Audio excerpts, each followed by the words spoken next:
بسم الله الرحمن الرحيم الحمد لله رب العالمين والصلاة والسلام على نبينا محمد وعلى آله وصحبه أجمعين أما بعد. Nous allons parler aujourd'hui, Inch'Allah, de Ar-Ruku', l'inclinaison en prière, ainsi que ce qui se rapporte à cela. Tout d'abord, quel est le jugement de Ar-Ruku', de l'inclinaison?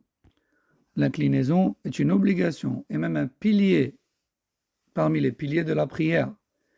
Allah Azza wa Jal dit dans Surat Al-Hajj, verset 77, qui a pour sens: Ô vous, les croyants, inclinez-vous et prosternez-vous et vouez le culte à votre Seigneur et faites le bien, peut-être allez-vous réussir.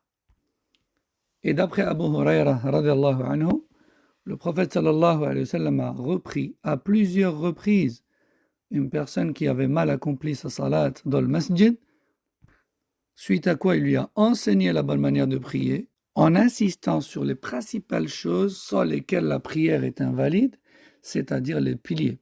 Et parmi les piliers qu'il lui a cités, il y a bien sûr l'inclinaison. Il a dit, ensuite, incline-toi et marque un temps d'arrêt dans cette position, puis relève-toi-en. Rapporté par le Bukhari Muslim. De plus, le caractère obligatoire et même pilier du recours, de l'inclinaison, fait l'objet de l'unanimité chez les ulama, comme stipulé par Ibn al-Mundhir dans son livre Al-Ijma', ou encore Ibn Hazm dans son livre Maratib al-Ijma', ou encore Ibn Abd al-Barr dans son livre At-Tamhid. À présent, qu'est-ce que le ruku'? C'est quoi l'inclinaison? L'inclinaison, c'est de pencher le haut de son corps, de sorte à pouvoir au minimum toucher ses genoux. Et de cette manière, si l'on est d'une taille moyenne, nous allons nous trouver en inclinaison. Et tel est l'avis de la majorité des imams, tels que le Malikiyya, le Shafi'iyya, le Hanabila, ainsi que Daoud al-Zahiri. Il est rapporté que Hudayfa a vu un homme qui ne s'inclinait pas comme il se doit et ne se prosternait pas comme il se doit. Il lui a dit: en vérité, tu n'as pas prié. Et si tu venais à mourir avec une telle prière, tu ne serais pas sur la religion de Muhammad sallallahu alayhi wa sallam. C'est-à-dire que ta prière est nulle. C'est comme si tu n'as pas prié. Dans un autre hadith rapporté par Ibn Mas'ud, le prophète sallallahu alayhi wa sallam a dit: la prière n'est pas valide si la personne ne penche pas et ne dresse pas suffisamment son dos dans l'inclinaison et la prosternation. Rapporté par Abu Daoud, Tirmidhi, Nasa'i et d'autres. Et authentifié par Sheikh al-Albani dans Sahih Tirmidhi. À présent, comment s'incliner exactement? Eh bien, il est recommandé de déposer les mains sur les genoux de sorte à se maintenir. Il est recommandé également d'écarter les doigts, comme si l'on saisissait ses genoux. Ensuite, il est recommandé d'écarter les coudes de nos flancs, de dresser au maximum le dos et d'aligner la nuque et la tête avec le dos. C'est-à-dire, ni on relève trop la tête, ni on la baisse de trop. Et ceci est l'avis des 4 écoles juridiques, Al-Hanafiyya, Al-Malikiyya, Al-Shafi'iyya et Al-Hanabila. Il est rapporté, d'après Aïcha qu'Allah l'agrée, que le prophète sallallahu alayhi wa sallam s'inclinait avec le dos bien droit et la tête bien alignée, comme rapporté chez Muslim. Et d'autres hadiths vont en ce sens. Enfin, voyons voir ce que l'on dit dans cette inclinaison. Alors, ce que l'on dit dans le ruku', c'est le tasbih. Subhan Rabbi al-Azim.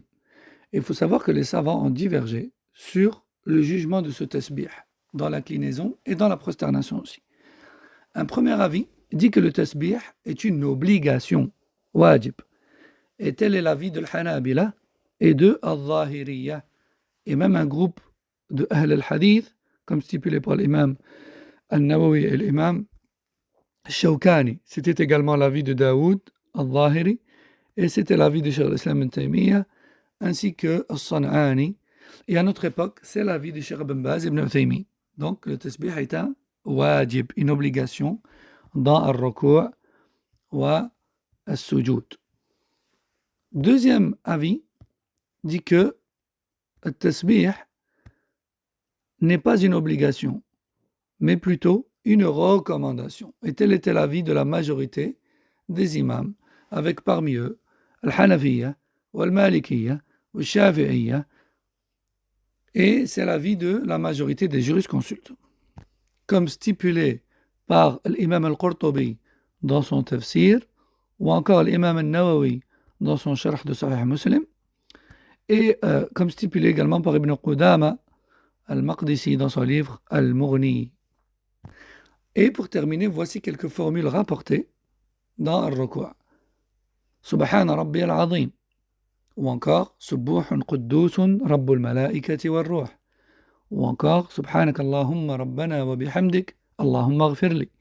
Ou encore Allahumma laka raka'tu wa bika amantu wa laka aslamtu khasha'a laka sam'i wa basari wa mukhi wa 'azmi wa 'asabi. Ou encore Subhana dhil jabaruti wal malakuti wal kibriya'i wal 'azama. هذا والله أعلم. Donc voici concernant الركوع de manière résumée. فنسأل الله عز وجل أن يفقهنا في دينه وأن يوفقنا للعلم النافع والعمل الصالح. Donc voici quelques notions de base concernant الركوع et c'est à Allah que nous demandons la connaissance bénéfique et sa mise en pratique surtout. والله أعلم وصلى الله وسلم على نبينا محمد وعلى آله وصحبه أجمعين.